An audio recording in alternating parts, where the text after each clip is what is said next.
Bonjour à tous, j'espère que vous allez bien. Donc voilà, premier match de qualification pour la CAN 2021 et on a tous déjà des problèmes de tension artérielle. Franchement, ça commence bien. Franchement, je m'attendais pas à un grand match, mais de là à faire 0-0 contre la Mauritanie, c'est vraiment honteux. À domicile en plus. C'est même pas comme si c'était chez eux. Si ça avait été là-bas, on aurait pu encore sortir les excuses de d'habitude, genre c'est le terrain, la chaleur, la froideur et tout ce que vous voulez. Mais là, tu joues tranquille chez toi, devant tes supporters sur un terrain plus que correct. Et malgré ça, t'arrives même pas à battre une équipe qui est même pas sur Wikipédia.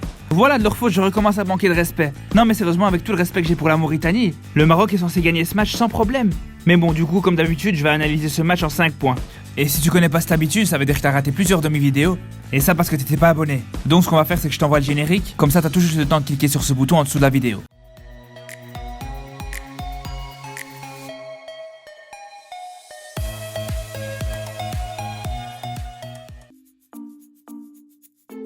Le premier point, on est obligé de parler du résultat. Je suis d'accord que le Maroc est en reconstruction, mais malgré ça, c'est pas une excuse. Quand tu vois que sur le terrain, le Maroc avait 3 joueurs niveau Champions League, que ce soit Ziyech, Hakimi ou même Mazraoui, et que du côté de la Mauritanie, leurs meilleurs joueurs, c'est des joueurs qui jouent dans le championnat marocain. T'as pas du tout le droit de te faire accrocher par cette équipe. Le coach Vaïd le dit lui-même. Quand tu prends les joueurs du championnat marocain et que tu prends Hakimi, t'as l'impression que Hakimi fait un autre sport tellement que la différence de niveau, elle est flagrante. Donc pour le coup, quand on connaît la différence de niveau entre les deux équipes, je suis désolé, mais c'est limite une faute professionnelle de faire jeu égal contre eux. S'il vous plaît, commencez pas à venir me dire la phrase de loser, il y a plus de petites équipes en Afrique. Parce qu'on a bien vu la veille avec l'Algérie quand ils ont plié la Zambie, qu'il y a encore des petites équipes en Afrique, vous inquiétez pas. C'est juste que c'est nous au Maroc qu'on essaie un petit peu de les grandir, mais au final faut appeler un chat un chat. Les Comores, la Mauritanie ou le Bénin, c'est des petites équipes, il faut arrêter. Et commencez pas à me dire ouais mais tu compares toujours le Maroc à l'Algérie. Mais bien sûr que je compare le Maroc à l'Algérie. Il y aurait pas un problème si à chaque fois que je fais une comparaison, je compare au Venezuela. C'est juste que c'est la vérité qui blesse. Malheureusement à l'heure actuelle quand on fait la comparaison avec nos voisins, on se rend vite compte qu'on a beaucoup de retard. Donc vous pouvez me dire que je suis un traître, un vendu ou ce que vous voulez, mais je vous le dis au jour d'aujourd'hui, l'équipe d'Algérie c'est un exemple pour le Maroc. Et quand on recommencera à taper des 5-0 au premier venu, là j'arrêterai de nous comparer à l'Algérie.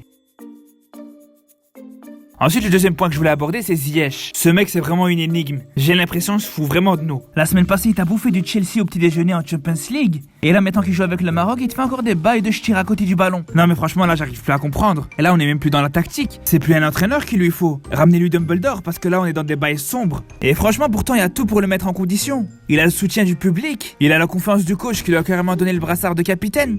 Et même ses coéquipiers sont avec lui. Il l'encourage à chaque fois qu'il fait une bavure. Donc franchement, on attend le déclic avec impatience, parce que là, ça commence à faire long.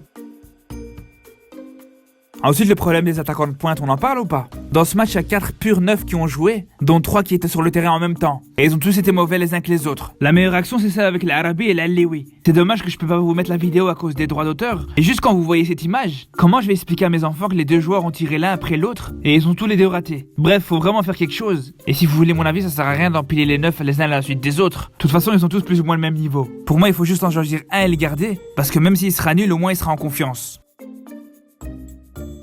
Ensuite, je voulais parler du match de Taarabt. J'ai vraiment l'impression que personne n'en parle. Mais le mec, il a quand même fait un match monstrueux. Sur tout le match, il a fait qu'une seule erreur. C'est en fin de première mi-temps quand il a perdu un ballon qui aurait pu mener à une contre-attaque. Mais il a su faire la faute intelligente pour éviter ça. Mais sinon, à part ce petit point noir, il a déjà été énorme à la récupération. Il y en a beaucoup qui s'en rendent pas compte. Et il a une importance énorme dans le jeu défensif. Sur ce match, c'est le deuxième joueur qui a récupéré le plus de ballons, avec 5 ballons récupérés. Mais là où il a été encore une fois surprenant, c'est dans ses passes tranchantes vers l'avant. Sur 8 passes en profondeur, il en a réussi 7. C'est vraiment un ratio monstrueux. D'ailleurs, pour l'anecdote, la seule passe en profondeur qu'il a ratée, elle a quand même fini en corner. Donc c'est vrai qu'il a plus un style aussi bling bling qu'avant. C'est pour ça qu'on parle beaucoup moins de lui. Et pourtant, quand on analyse bien ses matchs, il a un rôle beaucoup plus intéressant.